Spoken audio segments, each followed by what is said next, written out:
America से trade deal, मक्का के भाव में हो सकता है और भी दबाव।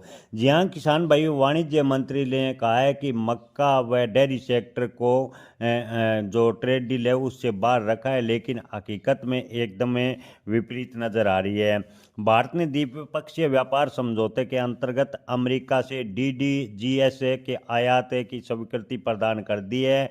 इससे यदि अधिक मात्रा में सस्ता आयात शुरू हुआ तो घरेलू बाजार में मक्का, सोयाबीन, सोया डी ओसी एवं सरसों खल यानी रैपीसीड माल के भावों पर प्रतिकूल असर पड़ेगा, यानी भाव पर लगातार दबाव बनेगा। उल्लेखनीय है कि जब इथेनॉल निर्माण के लिए मक्का अथवा चावल की प्रोसेसिंग होती है तब एक उप उत्पाद के तौर पर डिस्टिल्ड ड्राइड ग्रेन्स विद सेल्यूबेसल यानी डीजीएस प्राप्त होता है और वो आयात करने की सरकार ने मंजूरी दी है। हालांकि भले ही मक्का आयात करने की सीधी सरकार ने मंजूरी नहीं दी हो, लेकिन डीजीएस अगर आयात होता है तो मक्का के भाव पर प्रतिकूल असर पड़ेगा। पहले ही मक्का के भाव काफ़ी डाउन चल रहे हैं। जी हाँ दोस्तों, आपको एक बार फिर बता दें कि एथनॉल निर्माण के लिए मक्का अथवा चावल की जो प्रोसेसिंग होती है तब उसमें से एक उप उत्पाद के तौर पर distilled dried grains with solubles यानी डीडीजीएस प्राप्त होता है, अवशेष प्राप्त होता है, उसके आयात की मंजूरी दी है।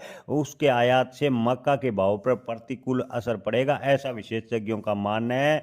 ऐसे में आपको बता दें कि इसे सोया मिल का निकटतम विकल्प माना जाता है, जिसका उपयोग पोल्ट्री फीड के रूप में बड़े पैमाने पर होगा। अगर पोल्ट्री फीड में इसका उपयोग हुआ तो मक्का की डिमांड पोल्ट्री सेक्टर में घटेगी और मक्का के भाव में और भी दबाव देखने को मिलेगा। मक्का के भाव पहले ही किसानों को काफ़ी कम मिल रहे हैं।